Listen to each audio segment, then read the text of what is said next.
It started small, the way these things usually do. She told me she was tired. It was a Thursday. I remember that with absolute clarity. Late summer. The kind of evening where the heat still clings to the pavement and cicadas buzz as if keeping rhythm for something you can almost hear but can't quite reach.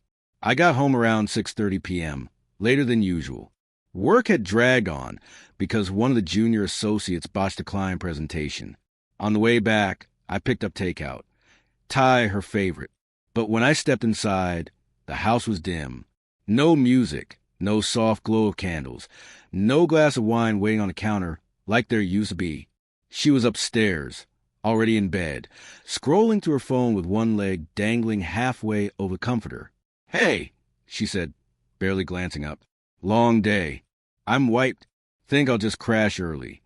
I stood in the doorway holding 2 steaming containers, pad thai and green curry, trying not to feel invisible. "Want me to bring you dinner up here?" I asked. She shook her head. No appetite, just exhausted. That was it. No kiss, no question about my day, not even a smile. So I went back downstairs and ate alone, the silence pressing in on me while the TV murmured in the background, noise I didn't really hear.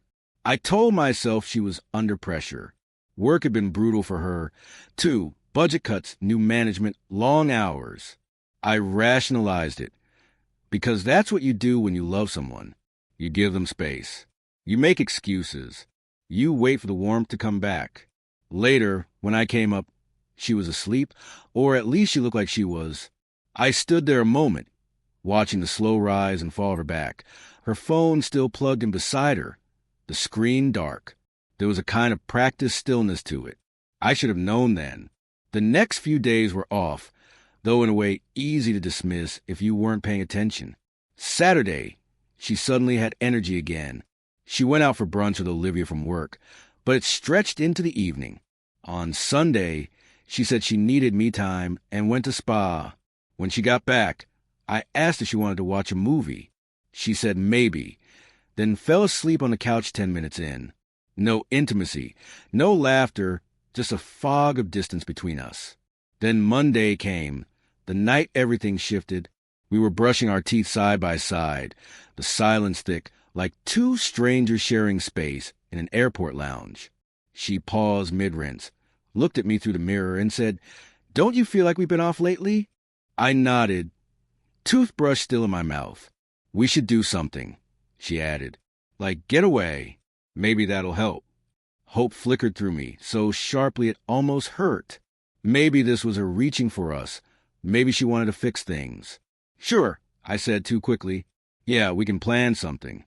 But the next night she worked late, and the night after that. By Wednesday, when I got home, she was already in bed, the light off, the door half closed. I leaned in to check on her, and she stirred just enough to mumble, exhausted, going to sleep. I stood there staring at her silhouette in the dark. "You okay?" I whispered. She didn't answer. So I went downstairs again, alone. That night, something gnawed at me. I couldn't fall asleep. My mind kept circling the details, the coldness, the distance, the timing. I told myself I was being paranoid, until I realized I hadn't heard her car when I came home. The lights were off, the garage shut, but I hadn't seen her shoes in the hallway either. The smallest details turned massive once doubt creeps in. At 11:53 p.m., restless, I padded downstairs barefoot. No reason, really, just this pounding under my ribs I couldn't shake. I glanced at the front door, then at my phone. No texts, no missed calls, no location shared.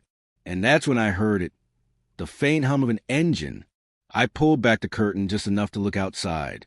Her car was in the driveway. My heart hammered like an alarm bell. I waited 10 minutes, then 15. At 12:07 a.m., headlights swept across the wall as her car crept in slowly, almost like she was trying not to wake anyone.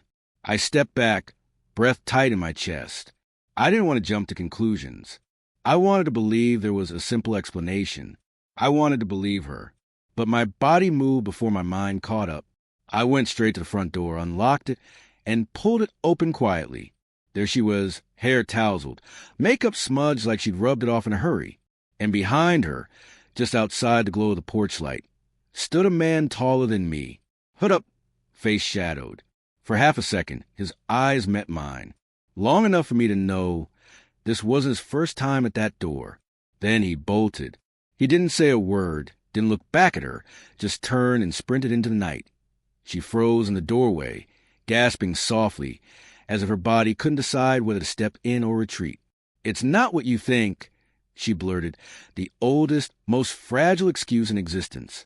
I stared at her, at the tremble in her lips, at the fact she hadn't run after him, at the lie already crumbling between us, as flimsy as a house with no frame. Her breath came fast, not from guilt, not from running, but from whatever she'd been doing before she pulled up the driveway. The only words I could find were simple. "You told me you were tired." Her eyes blinked rapidly, moisture gathering, as if tears could erase what I'd already seen. "I was," she whispered. I nodded once. Then I shut the door behind her, walked right past her, as if she were just part of the furniture, and sat down at the kitchen table. The same table where we once laughed, planned trips, talked about baby names. She didn't follow. She just lingered in the doorway, motionless, while the clock ticked louder than I'd ever noticed before. Her keys dangled loosely from one hand, her purse still over her shoulder, like she'd only dropped by for a quick visit and wasn't planning to stay. I folded my arms on the table, staring at the untouched takeout from earlier. Everything felt unreal, as though my brain couldn't keep pace with what my eyes had registered.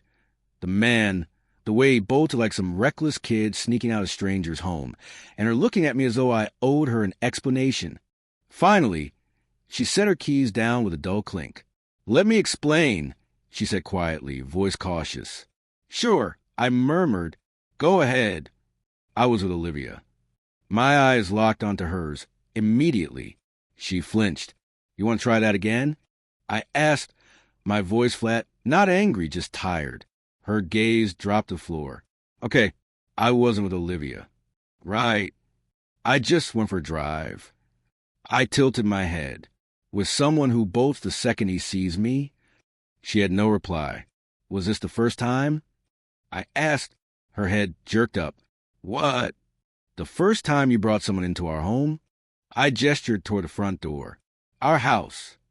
Her lips parted, then closed, before a whisper slipped out. "No." And there it was. No screaming, no dramatic collapse, just the blunt weight of truth hitting like steel. Something inside me, something I've been straining to hold together for months, finally buckled. "You should sit," I said, gesturing to the chair across from me. She hesitated, then slid into the seat like a child summoned to the principal's office. We sat there across from each other, the silence almost unbearable. "You want to know the worst part?" I asked eventually. She said nothing. "I believed you. Every time you said you were exhausted. Every time you blamed stress. Even when you came home carrying the faint scent of cologne that wasn't yours. And I convinced myself it was just from walking past the perfume counters at Nordstrom. I didn't want to see it." Tears rolled down her cheeks, and she swiped at them half-heartedly. "I didn't mean for it to turn into this." "Then how did it?" I asked. Her mouth opened, then shut. She tried again. It wasn't planned." I leaned back. "Is that supposed to make me feel better?" "No," she admitted softly. I don't know how to explain it." "Let me try, then." I said. "You felt invisible, unloved, maybe just bored. I was working too much, missing the details. Maybe I stopped doing the little things that made you feel wanted. And instead of telling me, instead of asking for more, you found someone else to fill the silence." She looked stunned. "That's not fair." "No," I replied. "But is it wrong?" She glanced away. "Look, I never claimed I was perfect." I continued. "I know I got lost in deadlines and clients, but I thought we were partners. That if something was wrong, you'd tell me. That we were stronger than this." "It wasn't just you," she murmured. I felt hollow, like I was just going through the motions, playing the wife, the friend, the co-worker, and you were always gone. Even when you were here, you weren't really here. I dropped my gaze to my hands, the same ones that built this house, bought her car, planned anniversary trips, The same hands that used to hold hers during sad movies or while we danced in the kitchen after too much wine. Now they just sat there useless. So he made you feel alive again? I asked quietly. She stayed silent. The pause stretched long. I want to ask who he is, I said finally, but I won't, because it doesn't matter. No, she whispered. It doesn't. We sat like that, two shadows sharing the same air. At last, I pushed back my chair. I'm going to stay at a hotel tonight. Her eyes went wide. Wait, you don't have to. I do, I replied quietly. Because if I stay tonight, I'll start to wonder if staying means I'm agreeing with this. If staying means I'm condoning it. And I'm not even close. She nodded slowly, her eyes red and swollen, but she didn't argue. I packed a small bag in less than 10 minutes. A toothbrush, a shirt, a few essentials.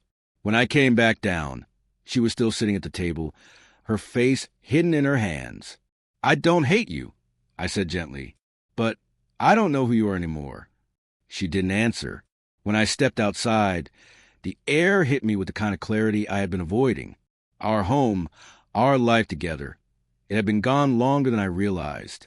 And somewhere out there, that man was still running. Maybe from me, maybe from himself, maybe from the kind of wreckage that never really lets you walk away clean. But as I closed the door, I wasn't thinking about him anymore. I was thinking about the silence waiting for both of us. The silence we'd each have to face alone. That night, I barely slept. The hotel room was neat, quiet, sterile. The kind of place designed for people who don't want to be where they are. I lay awake staring at the ceiling, watching the glow of headlights sweep across the walls like ghosts from a life I no longer had. Every hour, I checked the time, wishing the night would slow down so morning wouldn't arrive. At 7:12 a.m., I got up. I had no plan, no map for what came next. I always imagined that if I were ever betrayed, I'd explode, shouting, breaking things, demanding answers. But when the truth finally came, it was silent, absolute. No fireworks, just clarity. Around 8, I drove back to the house. The driveway was empty, her car gone. Maybe she'd gone to work, pretending nothing had happened. Maybe she needed space, too. I didn't ask. I didn't call. Inside, her perfume still lingered, haunting the rooms. Everything was too neat, as if she tried to scrub away something that couldn't be erased. I wandered from room to room, not searching for anything, just running my fingers over the back of the couch where we used to watch movies, brushing the counter where we made pancakes on Sunday mornings. Everything looked the same, but nothing felt right. On the dining table, a folded note waited. My name was written across the front. I stared at it for a full minute before opening it. I'm sorry. I don't have the right words. I know I hurt you. I know this can't be fixed. Not really, but I never stopped loving you. Even when I lost myself, I still loved you. Maybe that makes it worse. I don't know. I just hope someday you find peace and maybe forgiveness. L, no excuses this time. No, let me explain. Just the closest thing to a confession I was ever going to get. I folded the note and slipped it into my back pocket. I didn't know why I kept it. Maybe I needed proof that it was real, that at least once she had the courage to put regret into words. The next few days were spent making arrangements. A friend let me crash at his place while I figured things out. I contacted a lawyer, not out of anger, but because it was necessary. I wasn't going to let this destroy me. But I also wasn't going to pretend we could plaster over the cracks and still call it a home. She called once. I let it ring. Then a text came through. Can we talk? I didn't respond. Because here's what I've learned. You can love someone and still walk away. You can wish things had turned out differently and still know they shouldn't. You can remember every laugh, every late-night whisper, every promise, and still understand it's over. Walking away doesn't mean the love is gone. It means you finally decided to love yourself more. Weeks later, I saw her by chance in the grocery store. She was alone, standing in front of the apples. Her hair pulled back, no makeup. She looked older, sadder, softer somehow. She noticed me too. Our eyes met. Her lips parted. Maybe to apologize again. Maybe just to ask how I'd been. I gave her a small nod. Not harsh, not warm. Just enough. Then I turned and walked away. Not out of hatred. Not to punish her. But because some doors once opened can never close the same way again.